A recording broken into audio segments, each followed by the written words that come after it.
بسم اللہ الرحمن الرحیم. In the name of Allah, the Beneficent, the Merciful. رب اشرح لي صدري ويسر لي أمري واحلل عقدة من لساني يفقه قولي.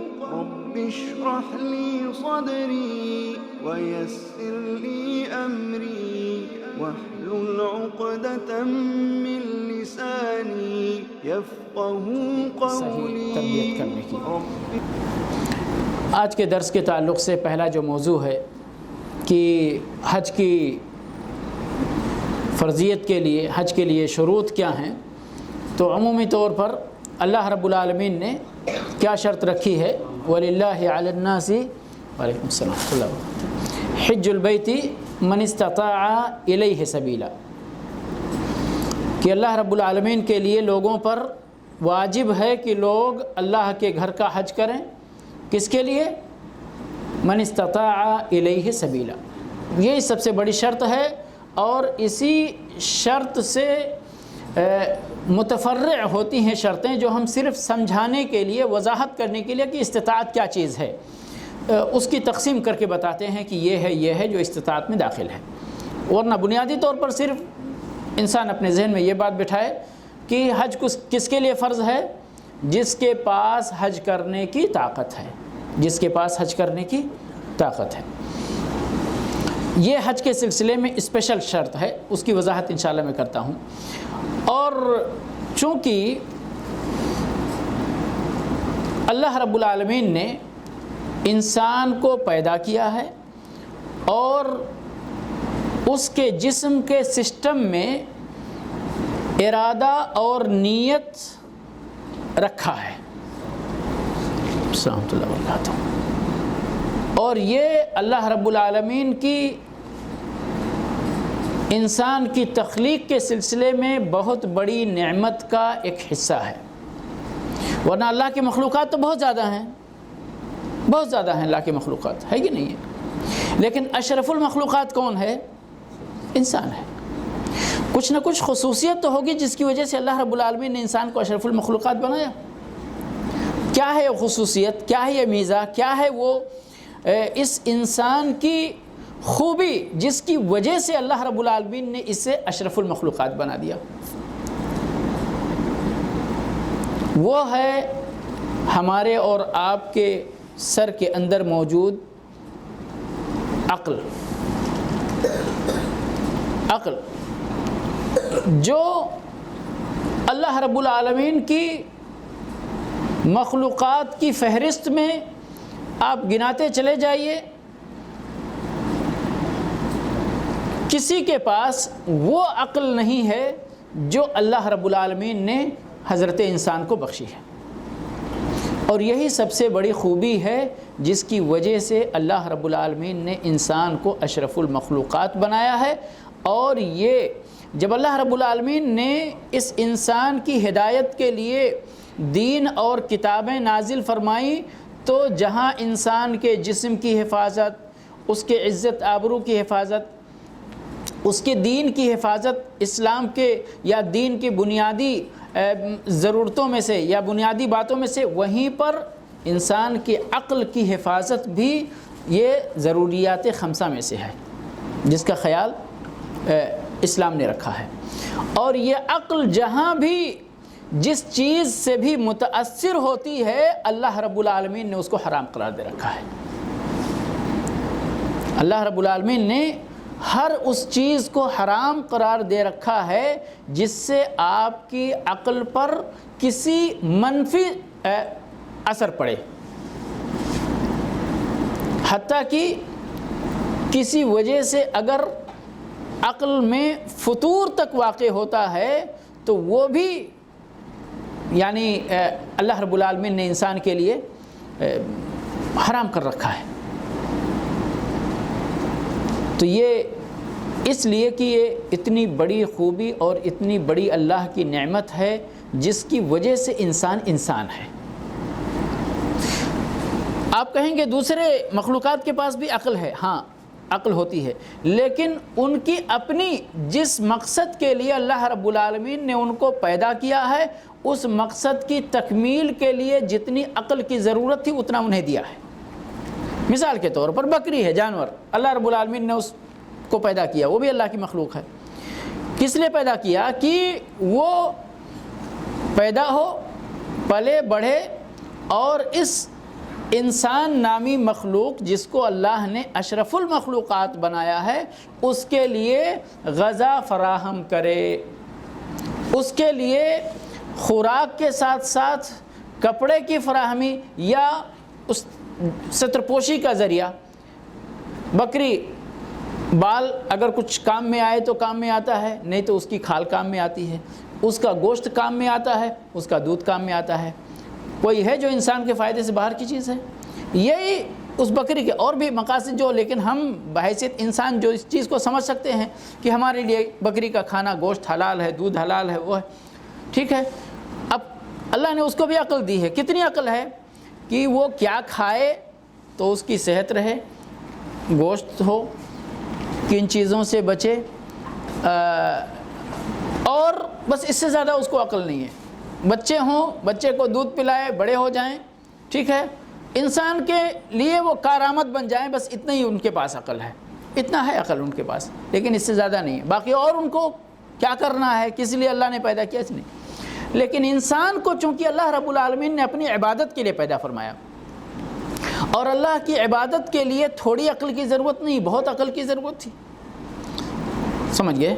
تو اللہ رب العالمین نے اس انسان کو اپنی زندگی کے مصالح، اپنی زندگی کی ضرورتوں کو پوری کرنے کے لیے جتنی عقل کی ضرورت تھی وہ بھرپور عقل اللہ رب العالمین نے دی ہے، اپنی عزت کے حفاظت کے لیے، اپنی آبرو کی حفاظت کے لیے، اپنی دین کی حفاظت کے لیے، اپنی صحت کی حفاظت کے لیے، اپنے آل اولاد کی حفاظت کے لیے، سمجھ گئے؟ اپنے اللہ کو پہچاننے کے لیے، اپنے دین کو پہچاننے کے لیے، اپنی زندگی کو پہچاننے کے لیے، زندگی کے مقصد کو پہچاننے کے لیے جتنی عقل کی ضرورت تھی اللہ رب العالمین نے اس انسان کو دے رکھا ہے۔ اور اسی لیے اب جب شروع ہوتا ہے یہاں پر اسلام پر عمل کرنے کا نمبر جب آتا ہے تو اس انسان کی عقل پہلے نمبر پر کام آتی ہے، اور وہ ہے نیت۔ کیا چیز ہے؟ نیت۔ کوئی بھی عبادت چھوٹی ہو یا بڑی ہو، چھوٹی ہو یا بڑی ہو، بغیر نیت کے وہ عبادت قابل اعتبار نہیں۔ سمجھ رہے ہیں اس چیز کو؟ بغیر نیت کے، اور نیت کے لیے آپ کی عقل کا مکمل ترین شکل میں کام کرنا ضروری ہے۔ جدھر بھی آپ کی عقل میں کتنے بھی پرسنٹیج، کتنی نسبت کی کمی ہو تو آپ کی نیت میں قصور آ جاتا ہے، آپ کی نیت میں کمی آ جاتی ہے تو شریعت کے اعتبار میں بھی کمی آ جاتی ہے۔ مثال کے طور پر انسان جب سویا ہوا رہتا ہے تو کیا اس کی عقل بالکل ختم ہو چکی ہوتی ہے؟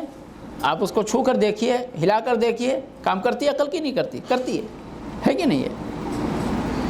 لیکن کیا ہوتا ہے، اس کی عقل کا جو فنکشن ہے اس میں کمی آ جاتی ہے۔ اب اس کمی کے پیش نظر سوتے ہوئے انسان کے اوپر سے اللہ رب العالمین نے تکلیف ہٹا لیا، وہ بندہ مکلف نہیں ہے۔ کیوں مکلف نہیں ہے؟ کیونکہ اس وقت اس کی عقل چونکہ ادھوری ہوتی ہے، وہ کسی چیز کی نیت کرنے میں کامیاب نہیں ہو سکتا، یعنی مکمل نیت جو شرعاً معتبر ہے نہیں کر سکتا، اس لیے خلاص۔ اسی طرح سے بچے کی عقل جب تک وہ بالغ نہیں ہوتا ہے، جب تک اتنی پختہ اور اتنی کامل نہیں ہوتی جتنی کی شرعاً معتبر ہونا چاہیے، تو بچے کی نیت بھی ادھوری ہوتی ہے، اس لیے اس کا بھی شرعاً کوئی اعتبار نہیں ہوتا ہے، سمجھ گئے؟ اور ایک پاگل آدمی، اللہ رب العالمین نے انسان کو نعمتیں دی ہیں لیکن اپنی حکمت سے، اپنی مشیت سے جس کو چاہتا ہے جس نعمت سے محروم بھی کر دیتا ہے۔ کسی کے پاس آنکھ نہیں ہوتی، کسی کے پاس زبان کی طاقت گویائی نہیں ہوتی، کسی کو سننے کی طاقت نہیں ہوتی، کسی کو اللہ لولا بنا دیتا، کسی کو پیر نہیں دیتا، اسی طرح کسی کو عقل کی نعمت سے بھی اللہ اپنی حکمت اور اپنی مشیت سے محروم کر دیتا ہے کہ نہیں ہے؟ تو وہ انسان ہونے کے باوجود بھی چونکہ عقل کی نعمت سے محروم ہے، اس لیے وہ اللہ کے ہاں مکلف نہیں ہوتا۔ سمجھ گئے؟ تو آپ سمجھ رہے ہیں نا اس چیز کو کہ انسان ہونے کے حیثیت سے سب سے بڑی خوبی جو انسان کے اندر ہے، جس کے سبب انسان کو انسان یا اشرف المخلوقات بنایا گیا، وہ انسان کی عقل ہے۔ سمجھ گئے؟ اور اسی عقل کی بنیاد پر انسان کو مکلف کیا گیا ہے۔ جس انسان کے پاس عقل یا تو مکمل نہیں یا ادھوری ہو گئی کسی وجہ سے، تو وہ انسان پھر مکلف، اسی حیثیت سے مکلف، اس کی تکلیف بھی کم ہو جائے گی۔ سمجھ گئے؟ تو یہ کسی بھی، میں نے اتنی تمہید جو بات تھی وہ اس لیے کہ شریعت میں صرف حج نہیں، کوئی بھی عبادت، کوئی بھی شرعی کام کرنے کے لیے آپ کی عقل مکمل ہونا اور 3 چیزوں سے آپ گویا کہ باہر رہیں۔ اللہ کے نبی صلی اللہ علیہ وسلم نے ارشاد فرمایا ہے رفع القلم عن 3، 3 طرح کے لوگوں سے قلم اٹھا لیا گیا، اور یہ قلم کون سا ہے؟ قلم تکلیف ہے، یعنی کہ یہ مکلف ہی نہیں ہے، ان کو مکلف نہیں بنایا گیا۔ کون کون سے ہیں 3 آدمی یہ؟ جی پاگل، ہاں جی، اور نابالغ، جی ہاں، اور سویا ہوا، جی سویا ہوا۔ اب اسی کے ساتھ ساتھ یہ بھی ہے کہ یہ کب تک؟ سویا ہوا انسان جب تک بیدار نہ ہو جائے، بچہ جب تک بالغ نہ ہو جائے، پاگل جب تک اس کی عقل بحال نہ ہو جائے۔ سمجھے؟ اسی طرح اس سے ملا دیجئے بے ہوش آدمی، جس کی وقتی طور پہ اس کا ہوش ختم ہو گیا، اس کی عقل ختم ہو گئی، جب تک کہ اس کو، اسی لیے بعض دیگر روایتوں میں حتی یفیق، جس کو غشی طاری ہو گئی، یہاں تک کہ اس کی غشی ختم ہو جائے اور اس کی عقل واپس آ جائے۔ تو ایسے 3، تو یہ عقل کا ہونا، یعنی عقل کسی بھی طرح سے اس کی ضائع نہیں ہوئی ہو، کسی بھی طرح سے، اور بچہ اس کی عقل ابھی پختہ ہی نہیں ہوئی، وہاں بھی مدار جو ہے بنیاد عقل ہی ہے۔ سمجھ گئے؟ اور مجنون اس کی عقل نہیں ہے، بنیاد عقل ہی ہے۔ سمجھ گئے؟ تو یہ یعنی ایسی 3 بنیادی شرطیں ہیں جو ساری عبادتوں کے لیے ضروری ہیں، وہ حج کے ساتھ خاص نہیں ہیں۔ سمجھ گئے؟ آدمی کا عقل مند ہونا، بالغ ہونا، سمجھ گئے، اور اس کا ہوش و حواس میں ہونا، بیدار ہونا، یہ ساری چیزیں تکلیف شرعی کے لیے شرطیں ہیں۔ اب حج کے لیے جو سب سے اہم شرط جو ہے استطاعت کی، اس میں کیا کیا چیزیں داخل ہوتی ہیں یہ ضرور سمجھیے، اسی پر آپ کے حج کی فرضیت کی بنیاد ہے۔ اور شریعت میں نے اس سے پہلے بھی بارہا اس بات کی اپیل کی ہے کہ شریعت میں جذبات کو ضرورت سے زیادہ دخل نہ دیں، پھر آپ نیکی کرنے کے بجائے بہت ساری شرعی مخالفت کر بیٹھتے ہیں۔ سمجھ گئے؟ استطاعت کا کیا معنی ہے یہاں پر؟ آپ سب سمجھتے ہیں اس کو، ہم کو بہت اگر ترجمہ کریں گے، آپ اس چیز کی طاقت آپ کے پاس ہو، آپ کی طاقت کے دائرے میں یہ عمل داخل ہو، آپ کے طاقت کے دائرے سے باہر نہ ہو۔ اب ایک انسان اتنا بیمار ہے کہ وہ چلنے کی طاقت نہیں رکھتا، تو پھر حج کرنے کا اس کے اوپر اگر فرضیت یعنی واجب کر دیا جائے حج، تو پھر وہ بندہ عاجز نہیں ہوگا، ہے کہ نہیں ہے؟ ایک بندے کے پاس، آپ کو معلوم ہے پہلے زمانے میں بھی اور آج تک بھی، چونکہ اللہ رب العالمین تو عالم الغیب ہے، پہلے کی بھی باتیں اللہ کو معلوم ہے اور آئندہ قیامت تک کی اور اس کے بعد کی ساری باتیں اللہ کو معلوم ہے، تو معلوم تھا اللہ رب العالمین کو پہلے بھی اس کے لیے پیسے کی ضرورت تھی، سواری کی ضرورت تھی۔ اسی لیے اللہ کے نبی صلی اللہ علیہ وسلم سے جب پوچھا گیا کہ یہ استطاعت سے مراد کیا ہے، بعض روایتوں میں آتا ہے، تو آپ صلی اللہ علیہ وسلم فرمائے الزاد والراحلہ، کہ آپ کے پاس سواری ہو اور توشہ ہو، زیادہ راہ ہو، یہ بنیادی اختصار کے ساتھ۔ اب اس میں ساری باتیں آ گئیں، بھائی آپ کے پاس کھانے کے لیے پیسہ ہو، آپ بچوں کو اگر لے کے جا رہے تو ان کے کھانے کے لیے پیسہ ہو، ان کی سواری کا انتظام ہو، اگر گھر پہ بچوں کو چھوڑ کر جا رہے ہیں تو بچوں کے لیے گھر پر کھانے کا انتظام ہو جب تک آپ واپس نہ آ جائیں، بچوں کے لیے رہنے کے لیے گھر ہو، ان کو سڑک پر ان کو پیڑ کے نیچے چھوڑ کر نہیں جائیں۔ یہ ساری چیزیں کیا ہیں؟ آپ کی استطاعت کے اندر داخل ہیں۔ تو عمومی طور پر اچھا ایک بندہ آزاد ہی نہیں ہے، غلام ہے تو غلام تو اپنے صحت مند ہونے کے باوجود بھی وہ اپنے نفس کا اختیار اس کے ہاتھ میں نہیں ہوتا۔ کس کے اختیار میں ہوتا؟ اس کے آقا کے ہاتھ میں ہوتا، ٹھیک ہے۔ اب اگر اس کا آقا اجازت نہ دے تو خلاص وہ بے اختیار ہے، تو وہ تو مجبور ہوا، عاجز ہوا اس چیز سے۔ تو کہتے ہیں غلام کے لیے بھی یعنی حج اس کے اوپر فرض نہیں ہے۔ اسی طرح سے یعنی اب وہ طاقت کی بات کی جائے تو مال کی ضرورت ہے بنیادی طور پر، صحت کی ضرورت ہے، آزادی کی ضرورت ہے کہ نہیں ہے؟ اور کس چیز کی ضرورت ہے؟ خواتین کے لیے یہاں پر دو چیزوں کی مزید ضرورت ہو گئی کہ خاتون کے لیے ان کو لے کر حج کرانے والا کوئی محرم ہو، اور اسی طرح سے اگر کسی خاتون کے شوہر کا انتقال ہو جائے اور یہ حج عدت میں پڑ جائے تو بھی عدت میں اس کو کیا ہے؟ اس بندی کو اپنے شوہر کے گھر سے نہیں نکلنا ہے۔ تو یہ ساری چیزیں گویا کہ عورت کی طاقت کے لیے مزید دو شرطیں بڑھ گئیں۔ اس کے لیے محرم ہونا چاہیے، اور یعنی اس کو صحت مند بھی ہونا چاہیے، اس کے پاس مال بھی ہونا چاہیے، اور اس کے لیے آزاد بھی ہونا چاہیے، اور اس کے لیے محرم بھی ہونا چاہیے، ہے کہ نہیں؟ اور اس کو عدت سے باہر بھی ہونا چاہیے۔ تو یہ عورت کے لیے مزید شرطیں بڑھ گئیں۔ لیکن آدمی کے حساب سے دیکھا جائے تو صحت تندرستی چاہیے، مال چاہیے، سواری اور یعنی زیادہ راہ کے لیے، یہ ساری چیزیں استطاعت کے اندر داخل ہوتی ہیں۔ اب استطاعت کا مفہوم مزید ہم اور واسع کر اس چیز کو سمجھنا چاہتے ہیں۔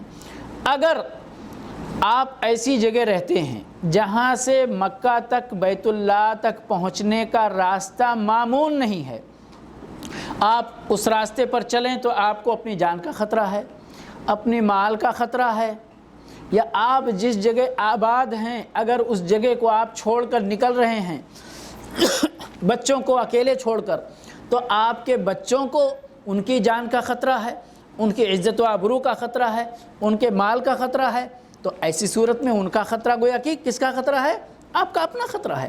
ایسا نہیں ہے کہ آپ یعنی بچوں کو نظر انداز کر کے، جن کی کفالت آپ کے ذمہ ہے، جو آپ کے زیر سرپرستی زندگی گزار رہے، ان کو آپ نظر انداز کر کے آپ ادھر حج کرنے گئے، واپس آئے تو آپ کو اپنا گھر لٹا ہوا ملا۔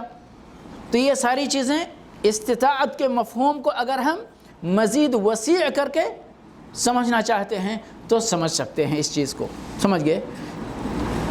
اور آگے بڑھنا چاہتے ہیں ہم تھوڑا سا کہ ابھی جیسے آپ الحمدللہ ہندوستان میں رہتے ہیں تو چلیے ٹھیک ہے، ہندوستان سے حج کرنے کے لیے جتنی طاقت کی ضرورت ہے وہ آپ پر اپلائی ہوگا، لیکن آپ یہاں آ گئے، ٹھیک ہے، اب یہاں کے حساب سے آپ کو حج کرنے کے لیے جتنی طاقت کی ضرورت ہے وہ آپ پر اپلائی ہوگا یہاں پر، ٹھیک ہے۔ اس فرق کو سمجھیے گا، اس فرق کو سمجھیے گا۔ مثال کے طور پر وہاں پر کوئی بندہ ہے اور 3 لاکھ روپے لگ رہے ہیں حج کرنے کے لیے، اب جب تک اس کی طاقت میں 3 لاکھ داخل نہیں ہوگا جب تک اس کے اوپر حج فرض نہیں۔ لیکن یہاں بندہ آ گیا، اور خاص طور پہ ان لوگوں کے لیے بات جب حج واقعی سستا تھا، 1000 ریال میں ہو جاتا تھا، 500 ریال میں ہو جاتا تھا، پھر اس وقت جن بندوں نے کوتاہی کی ہے اور آج ان کی طاقت سے معاملہ باہر ہوتا ہوا محسوس ہو رہا ہے، تو بہرحال یہ ایک بدنصیبی کی بات، بدقسمتی کی بات ہم اس کو سمجھ سکتے ہیں۔ لیکن اب یہاں آج کل 5000 مثال کے طور پر 6000 اگر لگتے ہیں، اب کسی بندے کی طاقت میں اگر یہ 5000 6000 یہاں پہنچنے کے بعد ہے تو وہ مستطیع مانا جائے گا، لیکن اگر وہی بندہ حج آنے سے پہلے اس کو کفیل نے ایگزٹ بھیج دیا اور ہندوستان گیا اور پھر وہ ایسے حالات سے دو چار ہو گیا کہ اس کو 3 لاکھ روپے اس کے پاس نہیں ہے، تو پھر وہ دوسرے کیٹیگری میں چلا گیا۔ تو ان چیزوں کو ہمیں سمجھنا پڑے گا استطاعت کے مفہوم کو سمجھنے کے لیے۔ آپ یہاں عمومی طور پر جو لوگ سعودی عرب آتے ہیں، جو لوگ حج اور عمرے کا ویزا لے کر آتے ہیں، وہ تو ان کی کیٹیگری الگ ہے، لیکن ہم جیسے لوگ جو یہاں کام کرنے کے لیے آتے ہیں، ورکنگ ویزا لے کر آتے ہیں، ورکنگ ویزا ہمارا ایگریمنٹ کفیل کے ساتھ ہوتا ہے، ہم یہاں کس لیے آئے ہیں بھائی؟ کام کرنے کے لیے آئے ہیں، ہم آتے ہیں کام کرتے ہیں۔ اب یہاں ہمارے دل کے اندر یہ لالچ پیدا ہوتی ہے، چلو بھائی یہاں حرم کے اتنے قریب پہنچ چکے ہیں، بیت اللہ کے اتنے قریب پہنچ چکے ہیں، ہم حج کرنا چاہتے ہیں۔ یاد رکھیے یہاں کفیلوں کو خامخواہ کے لیے لان تان کرنے کی ضرورت نہیں۔ بہت سارے لوگ ارے کیسا مسلمان ہے، ہم کو حج کرنے کی اجازت نہیں دیتا۔ بھائی آپ کو اس نے یہاں کس لیے بلایا ہے؟ حج کرنے کے لیے نہیں بلایا ہے، کام کرنے کے لیے بلایا ہے، عمرہ کرنے کے لیے نہیں بلایا ہے، ٹھیک ہے؟ ہاں آپ اس سے درخواست کیجئے، اگر دے دیتا ہے تو اللہ آپ کو جزائے خیر دے، اللہ آپ کا حج عمرہ قبول فرمائے اور اس کو جزائے خیر دے کہ اس نے آپ کو اجازت دیا ہے۔ لیکن یہ کہ نہیں، کیوں نہیں اجازت دے رہا ہے، یہ میرا حق ہے، رائٹ ہے کہ وہ اجازت دے، نہیں، کیونکہ آپ کا ویزا اور آپ کا ایگریمنٹ اس بندے کے ساتھ آپ جس لیے آئے ہیں کام کرنے کے لیے آئے ہیں، ٹھیک ہے؟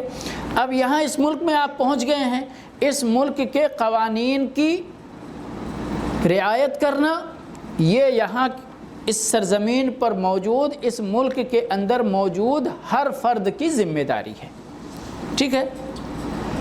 کیا قانون ہے یہاں پر؟ تصریح لے کر حج تصریح کا مطلب کیا ہے؟ اجازت نامہ ہے، حج کا اجازت نامہ ہے، ٹھیک ہے؟ وہ اجازت نامہ لے کر ہی حج کرنے جانا۔ اب آپ کہیں بھائی یہ کیسی گورنمنٹ ہے، حج کرنے سے ہم کو روک رہے؟ نہیں، دراصل روک نہیں رہے، حج کرنے کے اس پورے کام کو آرگنائز کرنے کی کوشش کی گئی ہے اس کے ذریعے سے۔ اور ہم کبھی کبھی جب جذباتی ہوتے ہیں تو بہت سارے یعنی انجام کو بھول جاتے ہیں۔ جو لوگ یہاں 15-20 سال سے ہوں گے ان کو معلوم ہوگا کہ پہلے ہر سال کتنے حادثات کی خبر اور کتنے لوگوں کے مرنے اور کچلنے کی خبریں ہم تک موصول ہوا کرتی تھیں، سمجھئے؟ ہم نے 92 میں بھی حج کر کے دیکھا ہے اور ابھی قریب میں بھی زمین آسمان کا فرق ہے۔ اور اگر کہا جائے سبب اللہ کی رحمت کے بعد، اللہ کے فضل کے بعد، تو یہ تنظیمی جو طریقہ اختیار کیا گیا ہے، جو قوانین بنائے گئے ہیں، ان کا اس میں بہت بڑا کردار ہے۔ اور مثال کے طور پر تاکہ لوگ سمجھ لیں، میں مثال دیتا ہوں پریکٹیکل جو میں نے اپنے آنکھوں سے دیکھا ہے کہ مکہ سے پیدل والوں کے لیے، منی جانے والوں کے لیے، پیدل والوں کے لیے ٹین کا شیڈ لگا ہوا ہے، جو لوگ حج کیے ہوں گے دیکھا ہوگا انہوں نے، ہے کہ نہیں ہے؟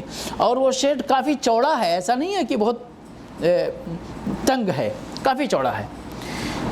میں نے جو منظر اپنی آنکھوں سے دیکھا ہے اور جو ہوتا تھا وہاں پر، جن سے حادثات پہ رونما ہوتے تھے، کہ وہ پورا شیڈ کے کنارے سے اتنی اونچی دیوار تھی، یہ زمین تصور کر لیں تو اتنی اونچی دیوار تھی، کنارے، اس کنارے اور اس کنارے، ابھی بھی ہے وہ دیوار میرے خیال سے ہے، اور اونچی کرتے ہیں تھوڑا، وہاں سے لوگ بچھا کر بیٹھنا اور سونا شروع کرتے تھے، اس طرف سے بھی اور اس طرف سے بھی،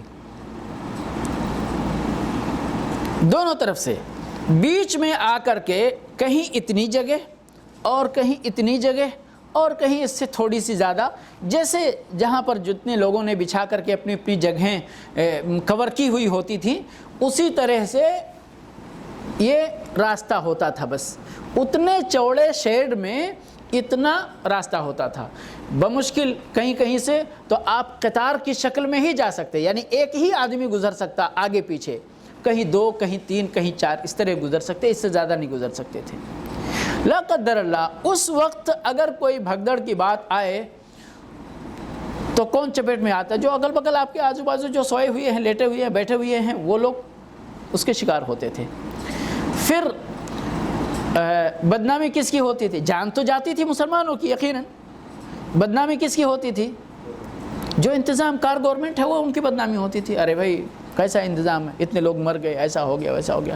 اب جب انہوں نے انتظام کرنا شروع کیا تو دوسرا عیب شروع ہو گیا، ارے یہ تو حج پہ پابندی لگا رہے، ہم کو حج نہیں کرنے دیتے آزادی کے ساتھ، ہے کہ نہیں ہے؟ تو یہ انسان ہے، آپ ادھر سے ان کو خوش کریں گے تو دوسری طرف سے ناراض ہو جائیں گے، دوسری طرف سے خوش کریں گے تو تیسری طرف سے ناراض ہو جائیں گے. کبھی وقت ملے گا تو میں ایک قصہ سناؤں گا بعد میں. تو کہنے کا مطلب یہ ہے کہ یہ تنظیمی کارروائی ہے کہ آپ کو یا سارے اس سرزمین پر رہنے والے سارے مسلمانوں کو ہر 5 سال میں، دیکھیں شریعت نے کیا فرض کیا ہے عمر میں، پوری زندگی میں ایک بار، اور اس گورنمنٹ کی طرف سے آپ کو ہر 5 سال میں حج کرنے کی اجازت ہے. تو کوئی بہت وہ یعنی کمی تو نہیں کیا حکومت نے، ٹھیک ہے. اب بغیر اس کے آپ تصریح لے کر جائیں گے تو گورنمنٹ کو پتہ رہے گا بھائی ان کی کیپیسٹی کتنی ہے، اسی کے حساب سے انہوں نے، بھائی ان کی کمپنیاں بھی محدود ہیں، 500 کمپنی مثال کے طور پر انٹرنل حاجیوں کی خدمت کے لیے ہے. ہر کمپنی کو 500,000 جو بھی لائسنس دیے گئے ہیں وہ لائسنس ہے، اتنے ہماری اتنی کمپنی ہے، ہر کمپنی کو اتنی تعداد، گویا کہ ہمارے اتنے حاجی ہمارے پاس ہیں، اتنے کا انتظام یہ ہونا چاہیے، اتنی سیکورٹی ہونی چاہیے، اتنا چوڑا راستہ ہونا چاہیے، اتنے ٹائم پہ ہم کو اتنی ٹرین چلانا، بس چلانا ہو، ہے کہ نہیں ہے؟ تو ساری چیزیں منظم. لیکن اگر ان کا اندازہ ہے کہ 2 لاکھ حاجی آ رہے اور اندازے کے اوپر 5 لاکھ حاجی اور پہنچ جائیں، کیا ہوگا پھر؟ ہمارے ہندوستان میں شادیوں میں بارات آتی ہے کہ نہیں ہے؟ آتی ہے. اب اگر شادی والے بولے ہم 100 آدمی لے کر آئیں گے اور وہ اچانک 500 آدمی لے کر آئیں تو پھر بیچارے وہ بچی والوں کا کیا حال ہوگا؟ اس مثال کو تو سمجھ سکتے ہیں نا. حج والی مثال کو ہم نہیں یعنی سمجھنا بھی نہیں چاہتے بہت سارے لوگ، بس صرف اتنا کہ ہم کو حج سے روکا جا رہا ہے، اللہ نے حج فرض کیا ہے، ہم یہاں اس سرزمین پہ پہنچ گئے، ہم کو حج سے روکا جا رہا ہے. نہیں میرے بھائی اور دوستو، ہم کو سمجھنا چاہیے اصول ہر چیز کا، یعنی ہر ملک کا. حتیٰ کہ آپ چھوٹی سی آفس چلاتے ہیں، چھوٹا سا گھر چلاتے ہیں، چھوٹی سی دکان چلاتے ہیں، تو آپ بھی اپنا کچھ قانون بنا کے رکھتے ہیں. اور اتنا بڑا ملک، اتنے بڑے موسم، 30 لاکھ 40 لاکھ بندے جس جگہ پہ اکٹھا ہوتے ہیں، کیا وہاں اس میٹر کو آرگنائز نہیں کیا جانا چاہیے؟ اور اگر کوئی آرگنائز کرنے کی کوشش کرتا ہے تو ہم اس کو کیوں بھول جاتے ہیں، کیوں اگنور کرتے ہیں؟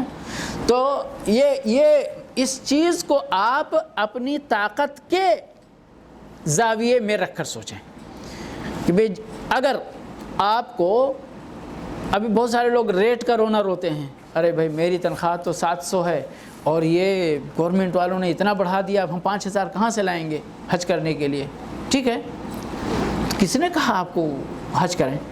اللہ نے تو کہا کہ اگر حج میں 5000 خرچ ہوتا ہے تو جب آپ کے پاس 5000 ہو جائے گا تب آپ حج کرنا، نہیں تو خاموش سے نماز پڑھو 5 وقتہ، تہجد پڑھو، قرآن پڑھو، ذکر و اذکار کرو، اچھا کام کرو، بچوں کی اچھی تربیت کرو. اللہ آپ سے نہیں پوچھے گا کیا آپ کے پاس جو ہے 5000 نہیں تھا تو آپ نے حج کیوں نہیں کیا. بات سمجھ میں آ رہی ہے نا؟ تو اللہ یہ حکمت دیکھیے سبحان اللہ کہ اللہ رب العالمین نے اس کو اپنے قرآن میں منشن کیا باقاعدہ، وَلِلَّهِ عَلَى النَّاسِ حِجُّ الْبَيْتِ مَنِ اسْتَطَاعَ إِلَيْهِ سَبِيلًا. آج ہم نے استطاعت کی تشریح میں اتنی باتیں بیان کر دی.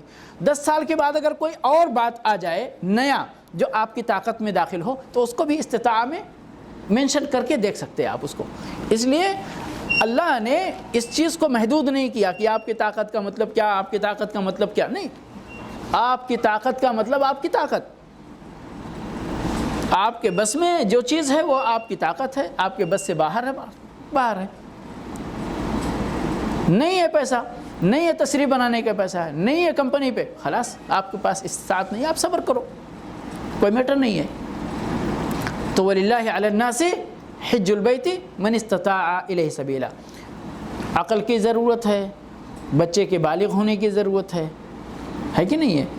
ہوش و حواس کی ضرورت ہے، اس پیسے کی ضرورت ہے، عورت کے لیے محرم کی ضرورت ہے، راستہ پرامن ہونے کی ضرورت ہے، اپنے جان مال کی حفاظت اور مامون ہونے کی ضرورت ہے، اور بہت ساری یہ ساری چیزیں جو آپ کو بیان کی گئی وہ آپ استطاعت کے دائرے میں رکھ کر اس کو دیکھیں اور اس کی پابندی کریں۔ بہت سارے لوگ یہاں جذباتی، وہ عورتوں کا میٹر کتنا حساس میٹر ہے ہمارے ہاں، بیوی کو بغیر محرم کے بلا لیتے، ماں کو بغیر محرم کے بلا لیتے۔ ارے بھائی جس چیز کی طاقت آپ کے پاس نہیں ہے، اللہ نے آپ سے ڈیمانڈ ہی نہیں کیا ہے، اللہ نے آپ سے مطالبہ ہی نہیں کیا، اس کے لیے آپ اپنے آپ کو کیوں پریشان کر رہے ہیں؟ اور پریشان کرتے ہیں تو اللہ نے جس چیز سے ایک طرف آپ سے مانگا نہیں اور دوسری طرف آپ کو روکا ہے، ٹھیک ہے، یہ مانگا نہیں تو یہ آپ کر رہے ہیں، اور یہ روک دیا ہے جس چیز سے اس کا ارتکاب کر رہے ہیں یا نافرمانی کر رہے ہیں، اور یہاں تو اللہ نے آپ کو چھوٹ دیا ہوا ہے، اس چھوٹ والے کام کو کرنے کے لیے نافرمانی کر رہے ہیں۔ یہ عقل مندی ہے۔ اسی لیے پہلے بات ہوئی ہے کہ شریعت پر عمل کرنے کے لیے بھی عقل کی ضرورت، شریعت کو سمجھو آپ۔ اللہ کے نبی صلی اللہ علیہ وسلم نے فرمایا من یرید اللہ بہ خیرا یفقہہ فی الدین، اللہ جس کے ساتھ بھلائی کرتا ہے اس کو دین میں سمجھ عطا فرماتا ہے۔ دین میں سمجھ اللہ کی بہت بڑی نعمت ہے، بہت بڑی بھلائی ہے۔ اب آپ چاہیں اپنی مرضی سے دین پر عمل کرنا تو وہ آپ کا معاملہ ہے، وہ اللہ کا معاملہ اس میں نہیں ہے۔ علی کل حال اتنی بات یہ استطاعت کے تعلق سے۔ میقات سے اگر میقات کے موضوع پہ اگر بات کرنی ہے تو میقات دو طرح کا ہوتا ہے۔ میقات کا مطلب سمجھ لیں کوئی بھی متعین چیز، جگہ یا وقت، متعین جگہ یا وقت، متعین جگہ یا وقت۔ اب یہاں پر میقات حج کے لیے میقات کا مطلب یہ ہے کہ وہ متعین وقت جس میں آپ کو حج کرنا ہے، ادا کرنا ہے، یہ بھی میقات ہے۔ اسی لیے اس کو کہتے ہیں میقات زمانی، یعنی وہ زمانہ، وہ وقت جو حج کے لیے متعین کیا گیا ہے، ٹھیک ہے۔ اور وہ جگہ متعین جہاں سے آپ کو حج کا آغاز کرنا ہے، حج کی اسٹارٹنگ کرنی ہے، احرام باندھنا ہے، ٹھیک ہے، وہ بھی متعین ہے، وہ جگہ ہے۔ اب وقت تو سب کے لیے ایک ہی ہے، لیکن چونکہ کعبہ یہاں ہے اور دنیا کے چاروں طرف سے لوگ آئیں گے وہاں پر، تو شریعت کے اندر آسانی ہے۔ اگر ایک ہی دروازہ بنا دیا جاتا، ایک ہی دروازہ بنا دیا جاتا، نہیں صاحب جتنے بھی حج کرنے والے آئیں گے وہ ادھر سے ہی آ سکتے، یہیں سے احرام باندھنا ہے، تو پھر ادھر والا بیچارہ یہاں سے آئے گا راؤنڈ کر کے ادھر سے جانا پڑتا اس کو، ہے کہ نہیں ہے؟ اگر ادھر ہوتا تو ادھر والے کو ادھر آنا پڑتا۔ تو اللہ کے نبی صلی اللہ علیہ وسلم نے حاجیوں کے لیے 5 میقات متعین فرمائے، 5 میقات، 4 ایک ہی حدیث میں ہے اور ایک الگ حدیث میں ہے، دونوں حدیثوں کو ملا دیجئے تو یہ 5 میقات بن جاتی ہیں۔ اور ان مواقیت کے سلسلے میں ایک کے بارے میں ذات عرق جو الگ حدیث میں ہے، اس کے بارے میں آتا ہے کہ حضرت عمر رضی اللہ تعالیٰ عنہ نے اس کو متعین کیا تھا، غالباً اس طرح کی بات آتی ہے۔ تو اس کا جواب یہ ہے کہ دراصل نبی صلی اللہ علیہ وسلم نے متعین کیا ہوا تھا، لیکن حضرت عمر رضی اللہ تعالیٰ عنہ کو اس بات کی خبر نہیں تھی، انہوں نے اپنے اجتہاد سے رکھا تو نبی صلی اللہ علیہ وسلم کی سنت آپ کے اجتہاد سے میل کھائی۔ کون کون سی جگہیں ہیں؟ مدینہ والوں کے لیے ذوالحلیفہ، جس کو ابیار علی آج کہا جاتا ہے، ٹھیک ہے، اور ادھر مشرق کی طرف سے جانے والے دمام، ریاض اور الحصا، حفر الباطن، جتنے لوگ ادھر سے جائیں گے، طائف اور یہاں تک کہ ادھر اباحہ وغیرہ کی طرف سے بھی جو لوگ طائف کی طرف سے گزرتے ہیں، سارے لوگوں کی طرف سے طائف، جس کا نام سیل کبیر ہے آج کل، وہاں سے احرام باندھا جاتا ہے، ٹھیک ہے۔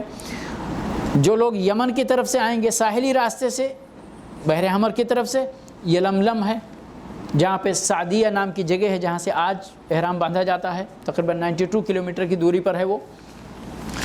اس کے علاوہ رابغ جو شام کی طرف سے ساحلی علاقہ اختیار کرتے ہیں، ساحلی علاقہ اختیار کرتے، رابغ یمبو کے پاس ہے، ادھر جو ہے وہاں پر یعنی جحفہ نام کی جگہ تھی متعین نبی صلی اللہ علیہ وسلم کے زمانے میں، آج کل لوگ رابغ تو مشہور شہر ہے، سب لوگ جانتے ہیں، تو وہاں سے احرام باندھا جاتا ہے، سمجھ گئے۔ یہ 4 ایک ہی حدیث میں اس کا ذکر تھا، اور ذات عرق یہ عراق والوں کے لیے ہے، اللہ کے نبی صلی اللہ علیہ وسلم نے اس کو بھی متعین فرمایا ہے۔ ٹھیک ہے، یہاں یہ اللہ کے نبی صلی اللہ علیہ وسلم نے ان جگہوں کا ذکر کرنے کے بعد فرمایا ہن، یعنی یہ جگہیں، لہن یعنی ان جگہوں سے گزرنے یا جن کا ذکر کیا گیا ہے، مثال کے طور پر مدینہ والے، نجد والے، یمن والے، شام والے، یہ حدیث میں ذکر کیا گیا۔ ٹھیک ہے، تو فرمایا ہن لہن، یعنی یہ جگہیں ان مذکورہ لوگوں کے لیے، مذکورہ جگہوں سے آنے والوں کے لیے، مذکورہ قوموں کے لیے ہیں، وَلِمَنْ أَتَى عَلَيْهِنَّ، اور ہر وہ بندہ جو ان جگہوں سے گزرے اس کے لیے بھی ہے، اس کے لیے بھی ہے۔ ٹھیک ہے، آگے فرمایا لمن اراد الحج والعمرہ، جس بندے کی نیت حج اور عمرہ کی ادائیگی کی ہو، تو مدینہ والا اگر حج کرنے جائے گا اپنے مدینہ کے راستے سے تو ذوالحلیفہ ہے اس کا، نجد والا جائے گا تو سیل کبیر ہے اس کا، یمن والا آئے گا تو یلملم ہے، شام والا آئے گا تو جحفہ ہے، عراق والا آئے گا تو ذات عرق ہے۔ لیکن اگر یمن والا بندہ جو جنوب سے آ رہا ہے، اتفاق سے اس کی فلائٹ ہوئی، وہ سیدھا مدینہ میں آ کے اترا، اب مدینہ سے جا رہا ہے حج کرنے، کہاں سے احرام باندھے گا؟ مدینہ والوں کی میقات ہی اس کی میقات ہے۔ یہ ہن لہن، مدینہ والے کی میقات ذوالحلیفہ ہے، یہ ہن لہن میں ہو گیا۔ ٹھیک ہے، اور دوسرا جو جملہ ہے وَلِمَنْ أَتَى عَلَيْهِنَّ، یہ یمن والا جو مدینہ سے گزر رہا ہے یہ اس کے لیے، لمن اراد الحج والعمرہ، جو حج اور عمرہ کی نیت کرے۔ اب مدینہ سے ایک بندہ کسی رشتہ دار سے ملنے جا رہا ہے، اس کے پاس زیادہ ٹائم نہیں ہے، جا کر ملاقات کر کے آنا چاہ رہا ہے، اس کے لیے ضروری نہیں آپ اس کو ذوالحلیفہ میں پکڑ کر پہلے احرام باندھو پھر جاؤ یہاں سے، نہیں۔ ایک تاجر ہے جس کو برابر جاتے آتے رہنا پڑتا ہے، بسوں کے ڈرائیور، ہمارے عمرہ کی بسیں چلتی ہیں، بسوں کے ڈرائیور ہیں، ویسے کریں تو بہتر ہے، لیکن اگر ان کا ارادہ نہیں ہے میں عمرے والوں کو لے جا رہا ہوں لیکن میں نہیں کروں گا، تو اس کو آپ مجبور نہیں کر سکتے بھائی تم اس جگہ سے۔ بہت سارے لوگ نہیں، اس جگہ سے بغیر احرام باندھے گزرنا ہی حرام ہے، جائز نہیں ہے۔ نہیں، کس کے لیے گزرنا جائز نہیں ہے؟ جس کی نیت حج اور عمرہ ادا کرنے کی ہو، اس کے لیے احرام باندھنا پھر جانا۔ بات سمجھ میں آ گئی؟ اختصار کے ساتھ تو طاقت کی وضاحت سمجھ میں آ گئی ہو تو بہت بڑا اچیومنٹ ہوگا ہمارا انشاءاللہ، کیونکہ بہت مسئلہ ہے، بہت کنفیوژن ہے طاقت کے میٹر میں، ہم لوگ نہیں اس کو اس دائرے کو ہم پورا سمجھ نہیں پاتے، تو اپنے کو بھی مشقت میں ڈالتے، دوسرے کو بھی مشقت میں ڈالتے، لان تان بھی کرتے، اور بہت ساری چیزیں شرعی محظور کا ارتکاب ہو جاتا ہم سے، نادانستہ طور پر یا دانستہ طور پر۔ تو اللہ رب العالمین سے دعا ہے کہ پروردگار ہمیں اپنا دین سمجھنے کی توفیق عطا فرمائے، جب تک ہم اس دنیا میں رہیں دین پر قائم رہیں، جب بھی اس دنیا سے جائیں تو دین پر قائم رہتے ہوئے ہم اللہ رب العالمین سے ملاقات کریں۔ وآخر دعوانا الحمدللہ رب العالمین وصلی اللہ علی نبینا محمد وعلی آلہ واصحابہ اجمعین۔ اگر کوئی سوال ہو ضروری تو کر سکتے ہیں، نہیں تو اگلے، یا سوال لکھ کر رکھیں۔ علم دیکھیں واللہ علم حاصل کرنا بہت ضروری ہے، لیکن اس کے کچھ ضابطے ہوتے ہیں، وہ ضابطے پر آپ عمل کریں گے تو آسانی سے علم۔ بہت سارے لوگ سامنے آتے، مجھ سے ایک سوال میرے دماغ میں تھا، بہت دن سے تھا، لیکن میں ابھی بھول گیا۔ آپ یقین مانے کچھ لوگ فون کرتے تو کہتے میرے پاس 2 سوال تھا، ایک تو کر لیتے، وہ دوسرا بھول گیا۔ کیا علاج ہے اس کا؟ ارے بھائی آپ لکھو، 2 نہیں، 3 نہیں، 5 نہیں، 7 ہوں، 10 ہوں، لکھ کے رکھو تو آپ ایک بھی نہیں بھولو گے۔ کتنا بھی لمبا آپ کا جو ہے کنورسیشن ہو تو آپ نہیں بھولو گے، ایک سے آپ فارغ ہوئے دوسرا کر لو، تیسرا کر لو، چوتھا، لیکن اتنی زحمت نہیں ہوتی۔ جی کچھ بول رہے تھے آپ؟ پچھلے درس میں آپ بولے شیخ 9 ہجری کو حج فرض ہوا، جی جی، کہ اللہ کے نبی صلی اللہ علیہ وسلم 11 ہجری کو حج کیے، نہیں 10 کو کیے، 10 کو ابو بکر صدیق رضی اللہ عنہ علی رضی اللہ عنہ کو بھیجا۔ نہیں 9 ہی میں آپ دونوں نے 9 میں کیا تھا، نبی صلی اللہ علیہ وسلم نے 10 میں کیا تھا، 11 ہجری میں آپ کی وفات ہوئی تھی۔ شاید یہاں کنفیوژن ہوا کہ 10 ہجری، میں نے اسی کہا تھا کہ ہجری کا یعنی آخری مہینہ کون سا ہوتا ہے؟ ذی الحجہ۔ حج کس مہینے میں ہوتا ہے؟ ذی الحجہ میں، تو آپ نے 10 میں آخری مہینے میں حج کیا اور 11 شروع ہو گیا محرم سے، محرم صفر ربیع الاول میں آپ کی وفات ہوئی۔ میرے یہ کہنے مطلب تھا کہ آپ نے فرمایا تھا کہ لعلی لا القاکم بعد عامی ھذا، تو آپ ایک مختصر سے وقفے کے بعد آپ اس دنیا سے چلے گئے۔ جی اللہ کے نبی صلی اللہ علیہ وسلم کی 63 عمر تھی، ہاں 61 ہی ہوئی تھی، ہاں اگر 11 ہجری میں 11 ہجری میں اگر آپ کا انتقال ہوا 61 ہوئی 61، تو ہجرت کب ہوئی آپ کی؟ 50 ایئر، مدینہ جب آئے 50 سال دیکھیں حکمت والوں کا کوئی بات نہیں ہے، اللہ آپ کو جزائے خیر دے، اللہ ہمت دے، کوئی مسئلہ نہیں ہے۔ دیکھیں علم حاصل کرنے کے لیے بندے کو یہ نہیں ہونا چاہیے کہ مجھ سے ایک غلطی ہو گئی، کہتے ہیں گرتے ہیں شہسوار ہی میدان جنگ میں، آپ نے پوچھا تو ایک جانکاری کے لیے سوال کیا اور دوسری جو غلط معلومات آپ کے جو انفارمیشن آپ کے دماغ میں بیٹھی ہوئی تھی اس کی کریکشن ہو گیا، اس کا سمجھ گئے نا۔ وہ آپ کے دماغ میں کیا ہے کہ آپ 50 سال کی عمر میں ہجرت کیا آپ نے، تو 50 پہ 11 جوڑا تو 61 ہوا ہے نا۔ تو نبی صلی اللہ علیہ وسلم نے جو ہجرت کیا وہ 53 سال کی عمر میں کیا، کیوں؟ ابھی آپ تھوڑا اور اچھے سے جوڑ لیں، 40 سال میں آپ نبی بنائے گئے، 13 سال آپ نے نبوت کا مکہ میں گزارا، تو کتنا سال ہو گیا؟ 53 ہو گیا نا، 53 ہو گیا، اور اس پر آپ 10 اور رکھیے، وہ جو 2 مہینہ ہے اس کو سال مت بنائیے، سمجھ گئے نا۔ تو 53 اور 10 53 پلس 10 ہو گیا نا جی، ابھی صحیح ہے جی، جزاک اللہ خیر۔ اور کوئی سوال انشاءاللہ؟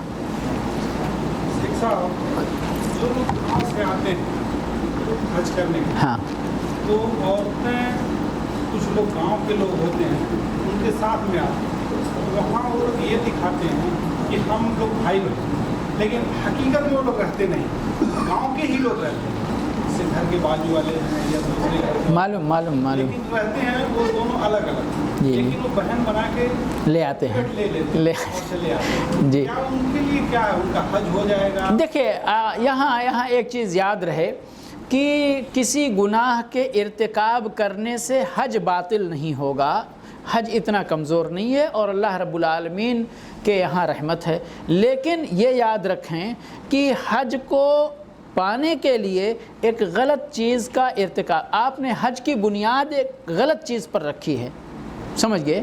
تو گناہ جو ہے وہ اللہ اپنی مشیت چاہے تو آپ کو معاف بھی کر دے، لیکن اگر گناہ دینا چاہے تو اللہ کے اختیار میں ہے، گناہ کا کام آپ نے کیا۔ اب یہی چیز کہ ایک اجنبی آدمی ایک اجنبی خاتون کو اپنی بہن بناتا ہے، اگر اس کو آپ انجام کے طور پر دیکھنا چاہتے ہیں تو کتنا بڑا گناہ ہے۔ اللہ رب العالمین نے قرآن کے اندر فرمایا ہے ادعوہم لآبائہم، یعنی سارے لوگوں کو اپنے باپ کے نام کے ساتھ ہی پکارو۔ کوئی بچہ اپنے باپ کے علاوہ کسی اور کا نام اپنے سامنے نہیں جوڑ سکتا۔ اب یہاں جب آپ کے والد صاحب کا کیا نام ہے؟ جی بارک اللہ۔ کسی عورت کو آپ اپنی بہن بناتے ہیں تو گویا کہ آپ زبانیں یعنی لکھ اور زبان سے تو نہیں کہہ رہے، لیکن اس کا مفہوم یہ ہوا کہ آپ نے اس عورت کو اپنے باپ کے ساتھ شامل کیا۔ آپ کی بہن کیسے بنی؟ وہ ہے کہ نہیں ہے؟ تو کتنا بڑا گناہ ہے، یہ بہت بڑا گناہ ہے یہ۔ لیکن نہیں، ہم کو حج کرنے جانا ہے، ہمارے پاس کوئی نہیں تو چلو مل کے چلے جائیں گے، نہیں، غلط بات ہے بھائی۔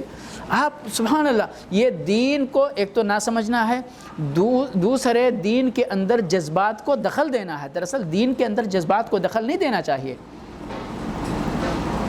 دین پر اللہ کے حکم کے مطابق عمل کرو بھائی۔ جو لوگ جیسے ادھر آفس والے گروپ میں بھیج رہے ہیں، جی گروپ میں بھیج رہے ہیں، ادھر ان کا خاوند ہے یا ان کا بیٹا ہے، کوئی بھی آپ جی جی جی تو ادھر سے مان لو وہ لوگ مکے میں آ گئے، ادھر سے آدمی چلا گیا، تو یہ لوگ عمرہ کر سکتے ہیں؟ وہ تو کر ہی رہے ہیں، ہم بولیں گے تو کریں گے؟ نہیں، وہ ان کا دراصل وہ عمرے سے پہلے والا اسٹیج جو سفر کا اسٹیج ہے، دراصل اب یہاں ایک چیز آپ کو اور بتاؤں میں، اللہ کے نبی صلی اللہ علیہ وسلم نے بغیر محرم کے حج کرنے سے منع نہیں کیا۔ سفر ہی کرنے سے، یعنی گھر سے نکل کر آپ سفر کرو، یہی منع ہے بغیر محرم کے۔ حج کرنے کا نمبر تو بعد میں آتا ہے، تو چلو ٹھیک ہے، حج کرنے کا نمبر آیا تو محرم مل گیا، لیکن اس سے پہلے کوئی نہیں ہے نا، تو مخالفت تو ہے جی، نہیں صحیح ہے، نہیں صحیح ہے جی۔ وہ گروپ والے اپنی گوٹی سیدھی کرتے ہیں اور ہم اپنی گوٹی سیدھی کرتے ہیں، دونوں آدمی سیدھی کر لیتے ہیں، اللہ کا خیر جی۔ سفر کی کچھ مدت ہے، یعنی کہ کے ساتھ مدت کا ذکر ہے یا بس سفر ہی نہیں؟ دو حدیثیں ہیں، دو حدیثیں ہیں، ایک میں مدت کا ذکر ہے اور ایک مطلق ہے، سمجھ گئے؟ تو جس حدیث میں مدت کا ذکر ہے اس حدیث کو، جس حدیث میں مدت کا بالکل ذکر نہیں ہے، مطلق ہے، اس حدیث کو سامنے رکھ کر سمجھنا ہے کہ وہ مدت مراد وہ قید نہیں ہے، یعنی ایسا نہیں ہے کہ ایک دن ایک رات کا ہی سفر ہو تو حرام ہے، دراصل مطلقاً سفر ہی حرام ہے، لیکن اس وقت کے حساب سے ایک رات اور ایک دن کا سفر یہ ایک لمبا سفر مانا جاتا تھا، تو اللہ کے نبی صلی اللہ علیہ وسلم نے اس کو بحیثیت قید ذکر نہیں کیا، ایک یعنی بحیثیت وضاحت کہہ لیں یا جو کچھ بھی کہیں تو اس کے حساب سے ذکر کیا، لیکن دوسری حدیث ہے جس کے اندر ہے کہ مطلقاً ہے۔ اب اگر ایک دن اور ایک رات کی بات اگر آج کر لی جائے آج کے حساب سے، تو ایک دن اور ایک رات میں پوری دنیا کا ایک چکر کر کے آپ واپس آ جائیں گے، ہے کہ نہیں ہے؟ تو پھر اس قید کا کیا معنی ہے جی؟ واللہ تعالی اعلم۔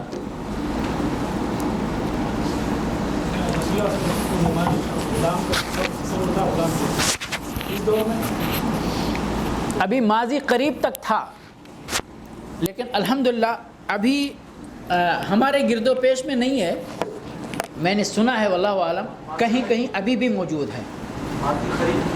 ماضی قریب کا مطلب یعنی نیئر پاسٹ، گزرا ہوا جو ابھی، یعنی یہ سعودی میں، سعودی حکومت قائم ہونے سے جب قائم ہوئی ہے تو سعودی میں غلامی تھی، ملک عبدالعزیز رحمۃ اللہ علیہ نے بہت سارے لوگوں کو اپنا پیسہ یعنی حکومت کا پیسہ دے دے کر کے آزاد کرایا، سمجھ گیا جی؟ 1933 پہلے تقریباً، یا اس ٹائم بھی میں نے بتایا نا، حکومت قائم ہونے کے بعد بھی لوگوں کو آزاد کرایا گیا ہے، موجود تھا۔ اور میں نے سنا اللہ عالم کہ دنیا کے کسی حصے میں بھی ابھی بھی شاید ہے، بس مجھے یاد نہیں ہے کہ وہ کس جگہ کی بات ہے، دیکھ سکتے ہیں آج میرے خیال سے انٹرنیٹ پہ اگر سرچ کریں تو کسی نے اگر ڈالا ہوگا انفارمیشن تو مل سکتی ہے۔ یہاں نہیں، یہاں تو اللہ عالم میں نہیں جانتا ہوں۔ 600 ریال میں لاتے ہیں آدمی، ہاں وہ غلام بنا لیتے ہیں۔ جی جی جی، نہیں یہ تو دراصل ذاتیاں ہیں، یہ دراصل ذاتیاں ہیں۔ مزرے کا کام کرنا ہے، جی ہاؤس ڈرائیور کا کام کرنا ہے، گھر کی صفائی کرنا ہے، ہر کام کرنا ہے، اس سے لے کے زیڈ تک۔ یہ کہ بھائی یہ غلام ہے۔ دراصل کسی قانون کو بھی آپ پرسنل بیہیو کی روشنی میں نہیں سمجھ سکتے، ایون شریعت کا قانون، شریعت نے قانون بنایا آپ کو دے دیا، ہم سارے لوگ ہیں جن پر شریعت کا قانون نافذ ہونا چاہیے، کیا ہم اور آپ سارے لوگ شریعت کا پورا قانون اپنے اوپر نافذ کرتے ہیں؟ نہیں نافذ کر رہے ہیں، ٹھیک ہے نا؟ اسی طرح اگر اس ملک کا قانون ہے، قانون سب کے لیے برابر ہے، لیکن کوئی بندہ ہے قانون کو نظر انداز کر کے اپنا تصرف کرتا ہے، تو وہ اس کا اپنا یعنی ذاتی سلوک ہے اس کا، سمجھ گئے جی؟ میرا کہنے مطلب یہ ہے کہ وہ اس کا گناہ ہے، اپنا ذاتی گناہ ہے، اور وہ اللہ کے یہاں اپنا جواب دہ ہوگا اپنی بات کا۔ ایون یہاں بھی جواب دہی اگر مطلب ایسے تصرفات گورنمنٹ کے سامنے آئیں اور باقاعدہ لایا جائے ان کو پروف کے ساتھ، تو ان کو پنشمنٹ ملے گی، سزا ہوگی ان کو۔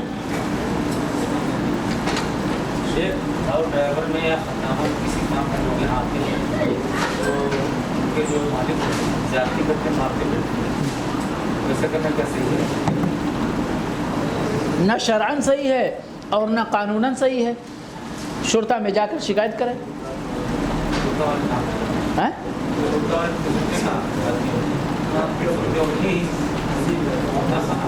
واللہ میں نہیں جانتا ہوں کہ نصیب ہے شیخ، ہاں نصیب ہے ان کے جو بھی ہے ان کے نصیب ہے ایسا. آپ شرطا بھی نہیں سن رہے تو وہ نصیب کی بات. نہیں، وہ نصیب کی بات تو ہے ہی، لیکن واللہ میں نہیں سمجھتا ہوں کہ شرطا بالکل نہیں خیال کریں گے. ایک آدمی کا واقعہ میرے سامنے شیخ ہوا ہے. میں خود گیا اپنے ہاتھ سے دیا میں اس کو مار رہے تھے کہ سر ٹوٹ گیا تھا بیچارا پورا پورا تھا.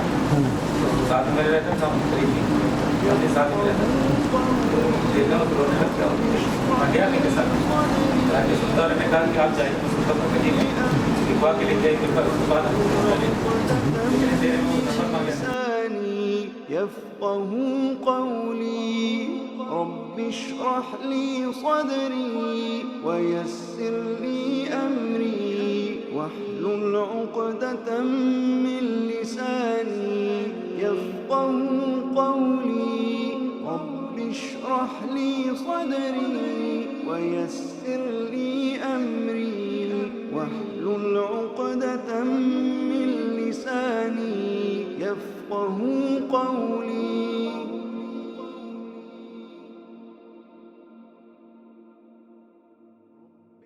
رب اشرح لي صدري ويسر لي أمري واحلل عقدة من لساني يفقهوا قولي.